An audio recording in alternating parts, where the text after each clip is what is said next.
El Señor esté con ustedes. Anuncio de la buena noticia de Jesucristo según San Juan.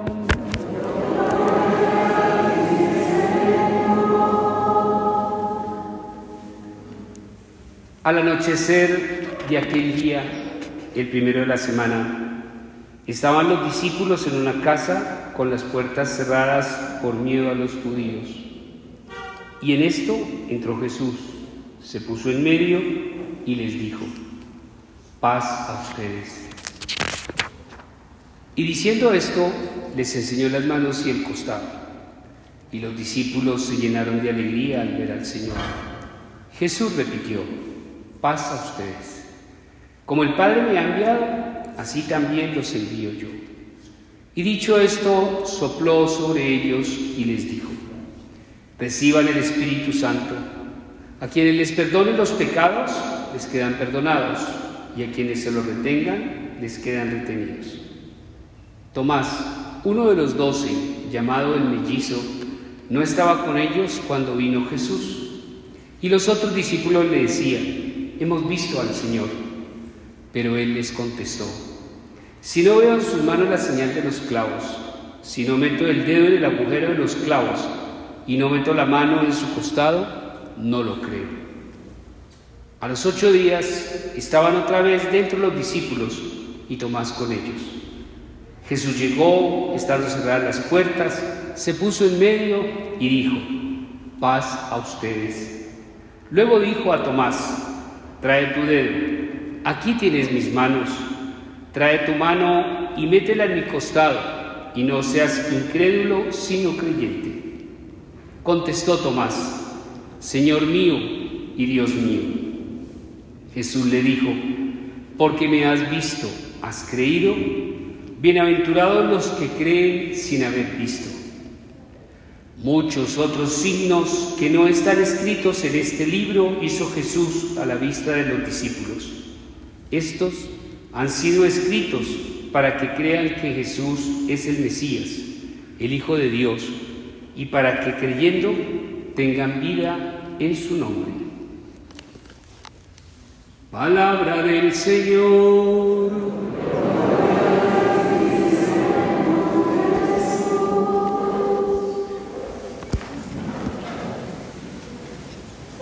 Dice un viejo refrán que ir contracorriente no es de hombre prudente. Ir contracorriente no es de hombre prudente. ¿Se necesita explicación? ¿No es cierto? ¿Y por qué tomo este refrán? Porque ¿qué es lo que le pasa hoy a Tomás ante el anuncio y la aparición del Señor resucitado? Pues no creyó, fue contracorriente. Y por eso, pues vulgarmente, el Señor se le vuelve a presentar y le dice: ¿usted quiere meter las manos? Venga, aquí estoy. Y entonces, ante la aparición del Señor, pues Tomás reconoce su error, Tomás reconoce su incredulidad, Tomás reconoce su racionalidad, ¿no? Si no toco, si no siento, no creo. Y por eso, pues entonces, al final hace esa profesión de fe tan hermosa que nosotros decimos cuando el sacerdote hace la exaltación de Jesús Eucaristía: Señor mío y Dios mío. Y entonces, dentro del contexto de la lectura de hoy, dentro del contexto del segundo domingo de Pascua, como lo decíamos, Domingo de la Misericordia o Domingo de Tomás, la pregunta del Señor es si nosotros a nivel de la fe no somos como Tomás, hombres racionales que le pedimos a Dios signos de su presencia con poca fe y con poca credibilidad. ¿Le hemos creído? ¿Lo hemos aceptado? ¿O todavía estamos esperando que se nos presente? ¿Qué piensan ustedes? Yo pienso lo mismo, Oscar, pero no lo digo porque van a decir: ay, es que el cura regaña, ay, es que el cura no es eso. ¿Ustedes creen que nosotros ya lo reconocimos? No, no lo hemos reconocido. Uno, porque seguimos viviendo una fe racional y no una fe espiritual. Y una fe racional contagiados de la realidad de un mundo donde nos enseñaron que lo que no fuera demostrable no era realidad. Entonces ahí es donde se presenta todo lo de las ciencias, que la fe y la razón no son compatibles. Son los cuestionamientos que hoy en día el mundo nos hace, que si realmente Dios existe, que lo demostremos. Y entonces es el Señor diciéndonos, mire, no peleemos más, porque es que definitivamente fe y razón no son compatibles. Y si queremos realmente creer en un Jesús resucitado, más que una demostración, Dios no se nos demuestra, Dios sí se nos muestra. Y hablo de ello en dos dimensiones. Miren, uno, hermoso lo que está escribiendo Juan en el libro del Apocalipsis. Es hermoso. Cómo él entra en éxtasis cuando tiene el encuentro también con el Señor resucitado. Y lo que Juan está contando en el libro del Apocalipsis fue lo que le sucedió a él cuando se le aparece el Señor y lo que él escribe a partir de su experiencia. Entonces la invitación del Señor es empezar a entender que Dios no lo vamos a demostrar, pero Dios sí se nos va a mostrar desde realidades no categóricas racionales, sino desde realidades espirituales. Y cuando hablo de ello, miren, discúlpenme lo que yo les voy a decir. Ya me han escuchado en otro momento lo que yo les digo. Desde que salió la camioneta Duster, yo iba enamorado de esa camioneta. Claro que ya estoy perdiendo el encanto porque han salido otras camionetas mejores. Y se la he pedido a Diosito con mucha fe, pero muchísimo. Y yo soy un hombre de oración, yo soy un hombre que celebro la misa todos los días. Y cuando digo en la oración, presentemos al Señor las intenciones particulares familiares, le digo, Diosito, mi Duster. Diosito, mi Duster. Te has demorado, pero mi Duster. ¿Sí? Y en Navidad, yo todas las Navidades levanto la cortina para ver si el milagro, ¿no? El moñote grande con la Duster que diga, me demoré, pero aquí se la entregué. He comprado el baloto, porque como Diosito no me lo ha dado, le voy a ayudar. Y yo compro el baloto desde hace mucho tiempo, y el baloto lo meto siempre debajo de los patrones donde estaba. Vayan a la Virgen de Lourdes, levanten la imagen y ahí tienen un poco de balotos míos. Vayan aquí a Santa Clara, levanten la imagen, un poco de balotos míos. Si ahorita ustedes suben allá a los coros, un día se lo pongo a Timoteo, otro día se lo pongo a Tito. Y al día de hoy, Dios no me ha dado la hostia. ¿No existe Dios? ¿No me escucha Dios? ¿Y cómo lo compruebo si no me ha dado la camioneta? Porque si no me ha dado la camioneta, sí me ha dado cosas mejores, que sí son fundamentales y que son indispensables y necesarias en mi vida de fe.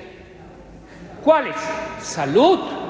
Oiga, después de este COVID y después de todo lo que escuchamos, todos los días muerte, las UCIs colmatadas, la gente colapsada, y hoy nosotros vivos y coleando después de semejante pandemia tan brava y tan mortal, ¿no creen que hoy estar con vida es una bendición de Dios? Un techo donde cobijarnos. ¿Cuánta gente hay? Primero, sin vivienda digna, durmiendo en las calles. Y nosotros, en estos inviernos, por ahí debemos tener una goterita. Alguna gotera se nos debe haber filtrado en la casa, pero es lo máximo que tenemos. Pero tenemos un techo donde cobijarnos. ¿Quién nos da ese techo? Dios.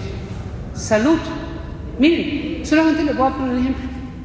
¿Cuántas familias estarán hoy, a esta hora, en las UCIs o en las funerarias con familiares gravísimos que no saben qué son, en la angustia de que no sabemos qué tienen, o en una funeraria despidiendo a un ser querido? ¿Y nosotros qué angustia tenemos hoy? Me imagino que la de ustedes ahora es: el cura termine rápido para irnos al brunch. ¿Cuándo nos hemos acostado nosotros sin comida? Nunca. Entonces, si Dios no me ha demostrado que Él realmente me va a dar la hostia, Dios sí me ha mostrado que Él sí me ha acompañado, que Él sí me ha bendecido, que Él sí está al lado mío.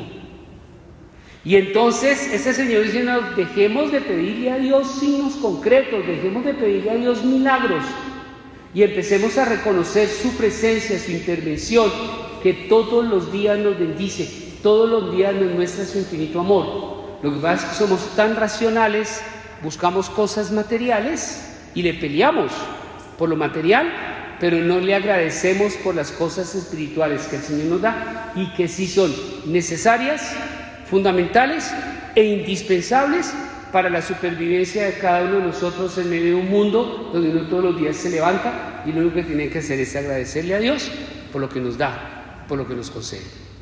Entonces la primera invitación del Señor es: dejemos de ser tan racionales y empecemos a ser espirituales y empecemos a reconocer cómo Dios se nos ha manifestado, cómo Dios se ha hecho presente en muchas otras realidades diferentes a las que nosotros estamos acostumbrados a confirmar, creer, reconocer y valorar.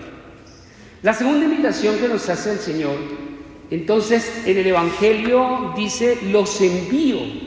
¿Y nos envía a qué? A anunciar, pues indudablemente, el misterio de la resurrección a partir de la experiencia que el Señor les da. Entonces dice: les envió el Espíritu Santo para que vayan, anuncien y proclamen. Entonces la segunda exhortación que nos hace el Señor es entender que nuestra fe en el misterio de la resurrección no puede seguir siendo virtual, sino que tiene que seguir siendo real. Y cuando yo hablo de que no puede seguir siendo virtual, sino que tiene que seguir siendo real, es que nosotros desde la fe somos los encargados de hacer presencia de Dios ante el mundo y de hacer presencia de Dios ante nuestros hermanos. Y cuando yo hablo de la fe virtual o la fe real, miren, perdón lo que les voy a decir, nosotros a nivel de la fe sabemos mucho, pero a nivel de nuestro compromiso cristiano hacemos poco. Y entonces se lo voy a poner de esta forma: como sabemos mucho, entonces la iglesia tiene mucha gente de un saber grandísimo, pero la iglesia tiene gente de un compromiso mínimo. Y se los planteo de esta forma: miren, saber, llenarnos de conocimientos, es que sepan. ¿Sí? La iglesia tiene gente que sepa mucho. Quítenle a ese sepan la P. ¿Qué queda? Entonces eso es lo que necesita la iglesia. No que sepan mucho, sino que sean más. ¿Y qué quiero decir con ello? Mire lo que pasa hoy en la primera lectura. Cuando la gente ve que los discípulos hacen milagros, signos y prodigios formidables, ¿qué sucedió con la gente? ¿Qué sucedió con el pueblo? ¿Qué sucedió con la comunidad? Se adherían más y todos los días daban gloria al Señor porque es bueno y daban gloria a Dios porque su misericordia es eterna. Era lo que decíamos hoy en el Salmo. Y entonces la prolongación del amor de Dios para con nosotros, para con la iglesia, somos nosotros, que si nos comprometemos a vivir lo que el Señor nos encomienda, cuando dice los envío, pues indudablemente la gente va a entender que Dios no los ha abandonado, sino que Dios está con ellos. Entonces les voy a poner ejemplos. Una familia necesitada, una familia que está pasando dificultades, le llega uno con un mercadito. ¿Qué le dice la gente a uno? ¡Ay, gracias! Tan lindo, tan divino, ¿no? No me den las gracias a mí. Denle las gracias a Dios. Porque es que el que me envió fue Diosito, no yo. La gente dice: hola, sí, ¿no? Dios como sigue siendo presente. Cuando hay un enfermo y uno se hace presente y uno conversa y uno dialoga y uno habla de Jesús resucitado y uno habla de realidades de la fe y la gente se va diciéndole: oiga, gracias por haber venido. No, fue Dios el que me mandó. Y cuando uno entiende que más que saber tiene que hacer, más que sepan, sean, pues indudablemente sabe la responsabilidad, el compromiso que tenemos de ser presencia de un Jesús resucitado ante el mundo. y la prolongación de los brazos de Dios, la prolongación del misterio de Jesucristo resucitado está en manos de nosotros, que en la medida en que nos comprometamos, en la medida en que vivamos, en la medida en que seamos como los discípulos de la primera lectura, la gente va a creer, su fe se va a fortalecer y van a descubrir también cómo Dios se sigue manifestando a través de la mediación de cada uno de nosotros. Y eso es lo que el Señor nos pide hoy, para dejar de vivir una fe tan racional como la de Tomás, donde todos los días le pedimos signos de la presencia y no manifestaciones de su infinito amor en cada uno de nosotros. Ir contracorriente no es de hombre prudente, y nuestra fe no puede ser como la del mundo, racional, pidiéndole a Dios que se nos demuestre, porque nuestra fe es más espiritual, reconociendo que más que demostrarse, se nos muestra. Que el Señor nos bendiga, que el Señor nos ilumine, y que hoy, a través de esta palabra, podamos indudablemente seguir reconociendo la presencia de Dios en medio de nosotros a través de su Hijo Jesús en el misterio de su resurrección que celebramos durante este tiempo de la Pascua. Amén.